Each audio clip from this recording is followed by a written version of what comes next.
Abuse and neglect in childhood can leave you with the conviction that everywhere you go, you are responsible for everyone's feelings.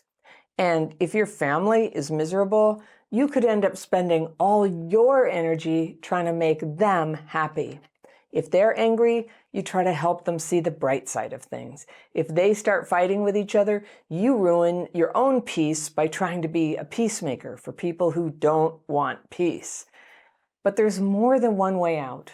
My letter today is from a woman I'll call Malia, and she writes, "Hi, Anna. To put my question simply, how would you handle holiday get-togethers with a very negative family?" All right, I've got my fairy pencil. I'm going to go through and circle a few things in Malia's short letter here, and then come back and talk about some things I want to go over again. But let's see what's going on for Malia right now. She says, "I'm 30 years old, and I've been hosting my family's holiday dinners for the last few years. Every year, as the days get closer, my anxiety tends to spike. My chest is tight, and it feels like emotions from childhood resurface. Throughout childhood, I had an emotionally unavailable and addict mother. My dad left before I was born, and then my mom was with an abusive man who it took many years and legal battles to get away from. She's never been able to shake the victim mindset. Life is happening to her, not for her. She wears her anger on her face and her body language. Sadly, this is a trait she's passed along to two of my siblings. They can find something negative to say about anything. It's almost impressive. I still have the urge to try to do all I can to make them happy. Just see them smile, laugh genuinely. It's all I ever knew, just keeping the peace and trying to keep them laughing so that they can't think of anything negative. It's exhausting and sounds just not fun to do this year. I apologize if this is too long, but if you do have any quick advice, I'd really appreciate it. Thank you for your time." All right, Malia. Yes, I can help. You know what you and I have in common? We come from families where the mom is an addict. I totally relate to what you're doing here.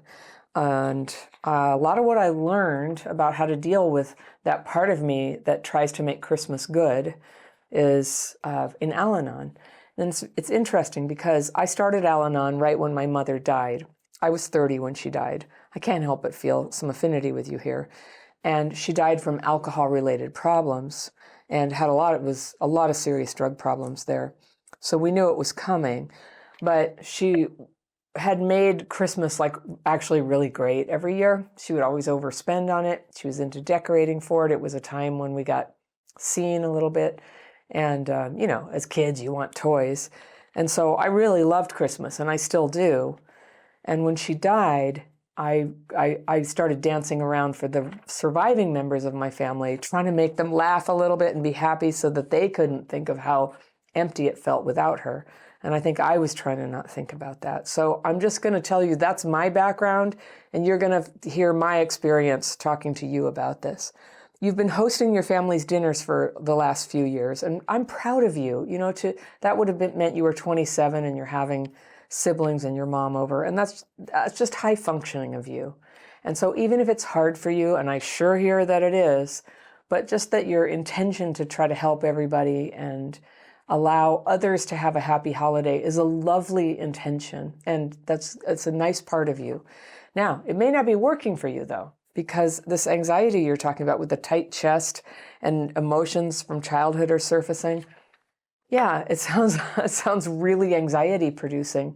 And the negativity that they have is, that's what you've zeroed in on. That's the thing that's really uncomfortable for you.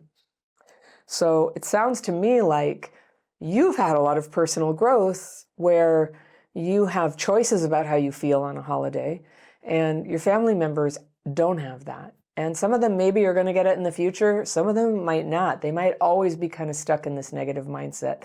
And I totally know what you mean. I know people who have been like that all their lives and have gotten worse. I have that in me, and I have worked on it so that I'm not like that. And I can, for the most part, create lovely family get-togethers. But here's the secret of not feeling exhausted by it, is that the deep lesson here is that we are not responsible for how they feel.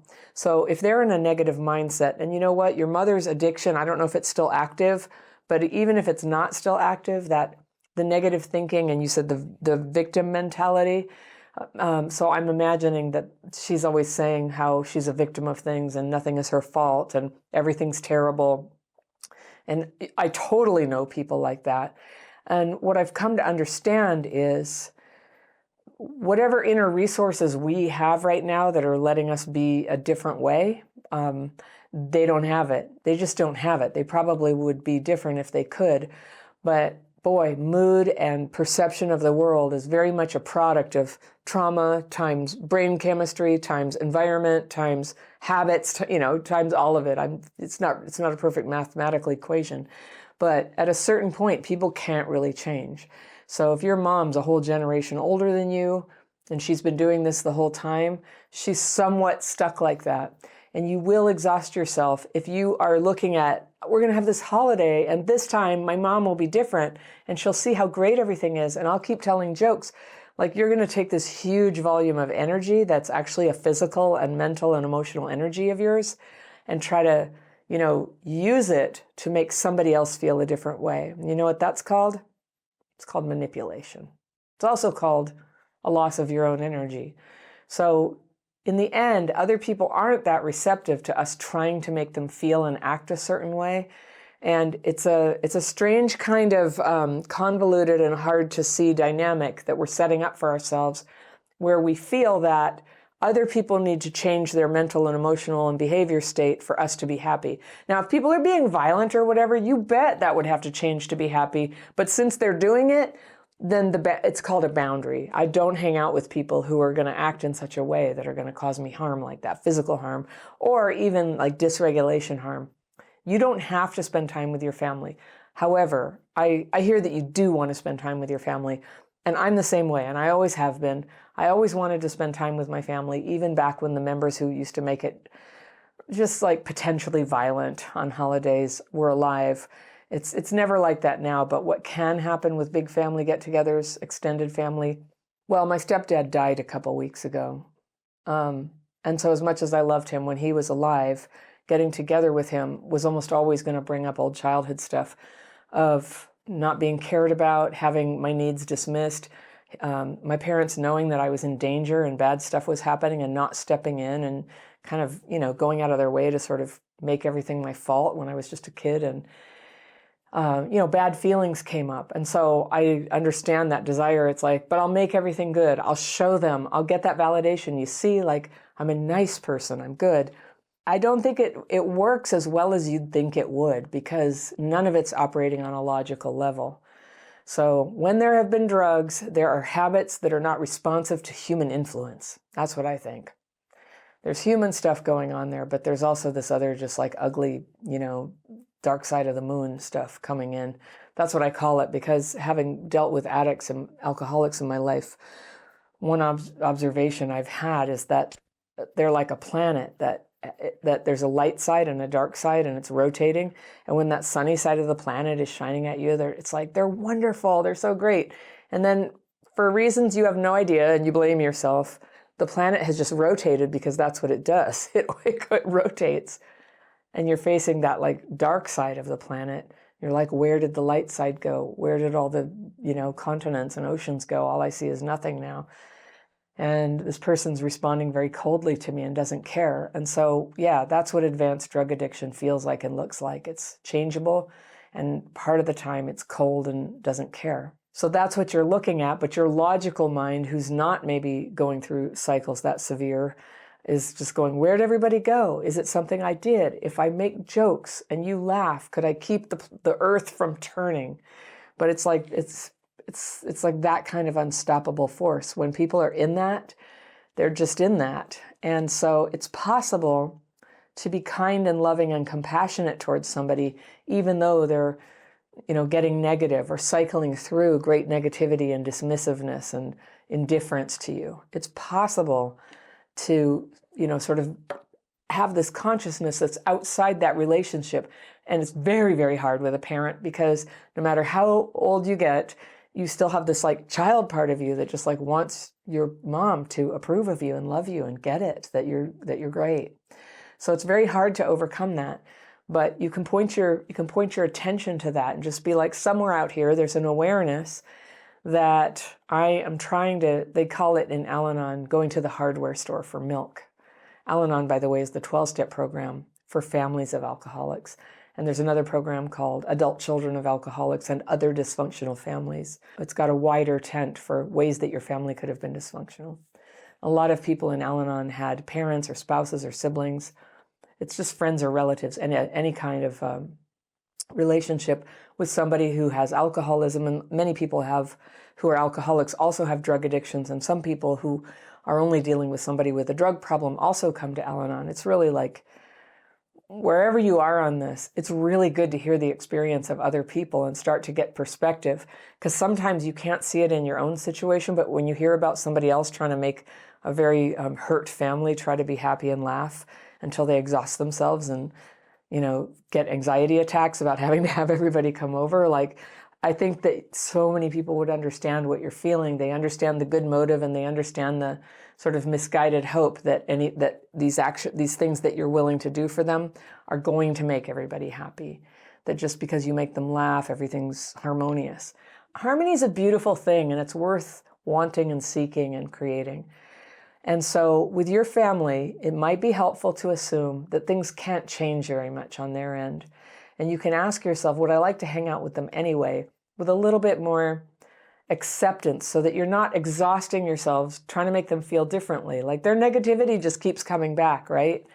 There's a way that you can become a little indifferent to their negativity, that you neither need to fix it or ignore it. You're just like, oh, there's the negativity, and have your own emotional center where you feel okay, where you kind of know what your boundaries are, what you're willing to do and not do, how long everybody can stay. And one thing that you can do, by the way, I'm going to be giving you this list of ninja boundaries, I call them. They're for boundaries for dealing with families that are really messed up, like yours and mine. And when we have boundaries, we're free to open our hearts a little bit. When we have boundaries, we're free to relax a little bit. And I realize, sometimes very intoxicated people light the couch on fire with a cigarette. We've had it happen at my house before, and beds and, everything, curtains and stovetops. So you might not be able to totally relax, but that feeling like you have to change everybody's emotional state, you might be able to relax on that one, and then have a little more energy left for yourself, and possibly with a little more energy and boundaries, there's room for little spots of joy, like little red berries on the wreath, right? Just little spots of joy there for you. And you deserve the joy. And in your life, every holiday is an opportunity to change your mind again. So some of these boundaries that you can have is not having it be open-ended in time. Like, some people, they fly home to something to go to their family of origin home, and they take an airplane, and when they're making the trip, their optimism is high that this time it will be different. And as soon as they get there, it's like, why did I plan to stay here for 6 days? You can keep your visit short, or you can stay off-site in a hotel or an Airbnb or with friends if you have them there. And if you can afford it, get a car. And if you can't, get the Uber app or Lyft app so that you can, get a ride out of there on a moment's notice. It's a very quiet kind of plan B that you can have. And so that you're free, that you just go, I know that sometimes this whole situation gets too stressful for me. Now, since they're coming to your house, I wonder if there's a way that you could set time limits on it so that even if it's stressful for you, it doesn't drain you for 10 hours. It drains you for 5 hours, and then you get to recover and rest. Another thing you can do is bookend your participation with your family. And that's a word for saying at the beginning, before the encounter, you talk to a friend who understands that you're working on your boundaries and say, all right, this is my boundary. This is what I'm planning to do. I'm not going to let everybody spend the night. Even though I know they're going to ask, and I'm not going to bring up politics, and I'm not going to bring up the past. And your friend can say, great, good plan, I like it. And then they can say, text me if you need help. And so you can text your friend in the middle of it and go, I slipped, I brought up something.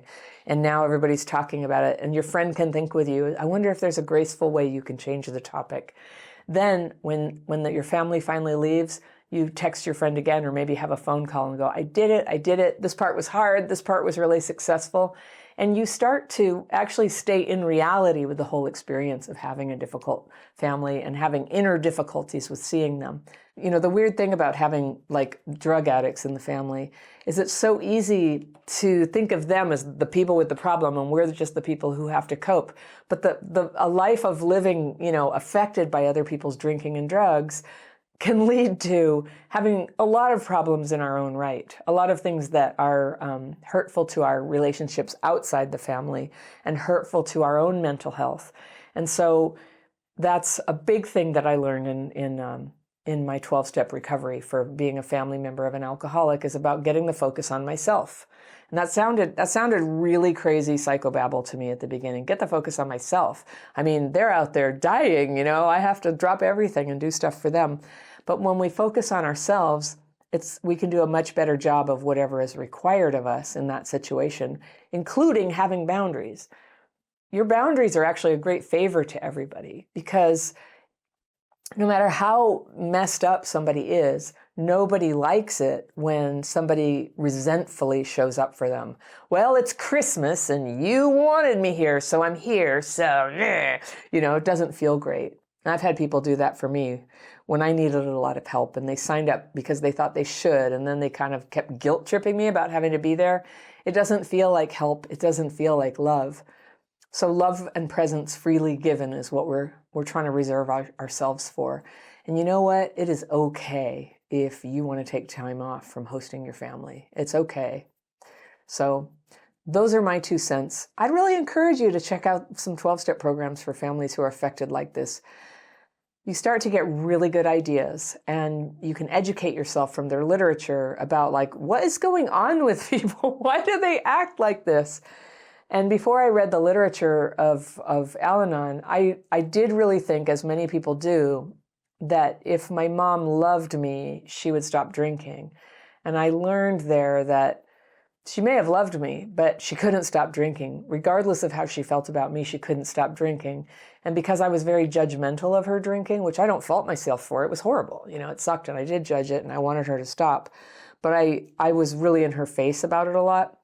And because she needed to drink, she had to push me away because not drinking was not an option for her. She was, you know, she ended up hospitalized a few times because of the severity of her alcoholism and later died of a number of things. And one of them was esophageal breakdown from alcoholism. So, you know, she wouldn't let herself like die from having her, you know, swallowing tube fall apart like wet toilet paper if she could have helped it. So she couldn't do that for herself. Maybe that explains a little more why she couldn't show up for me better than she did. And that helped me a lot, actually. I didn't get my needs met as a kid, but at least I stopped believing that I did something to deserve it or that she even thought I did. She may have, you know how people who are intoxicated sometimes blame, but it's not real. It's nothing that we ultimately want to be taking on. And if we notice it in ourselves, and how could we not? You know, when people blame you as a child, you don't really have a frame of reference. How could you not take it on? But that's a lot of what healing is you start to release all of that. It's like, no, it wasn't my fault. It wasn't my fault, and I wasn't even a bad kid. I was a good kid. And in fact, you were a very capable kid. I can tell because you host holidays at your house. Even though seeing them makes you anxious, you really want everybody to be okay. The best thing you can do to make it a nice holiday for everybody is to stay regulated emotionally yourself, neurologically, emotionally. And if you haven't learned yet about neurological dysregulation, this is something that shows up in a lot of people who were traumatized when they were young. And I have a quiz that lists some signs that you might be dysregulated. It's very good to know because if you know that's what it is, you can learn to re-regulate. And in fact, I have a book called Re-Regulated that came out recently. I'm all about like learning to re-regulate. When you're regulated, it's a lot easier to see what your choices are and to act on them. And when you're dysregulated, you can't see choices. Everything's driven by chaos and the power to do stuff. Sometimes you don't have like peaceful inner power to make changes in a situation. All you have is anger. Anger is a power too. It's an energy that you can use when you don't have anything that's more rational and thought out and self-caring, you know, than what you would want to do. So check out my book, and I'll leave you with the free download for my dysregulation quiz so you can see some signs that might be going on with you. And there's stuff that you can do to re-regulate quickly, and long-term practices that you can use to stay regulated more of the time. And this puts you on a level playing field with the non-traumatized people. So you can take that quiz right there for free, and I will see you very soon.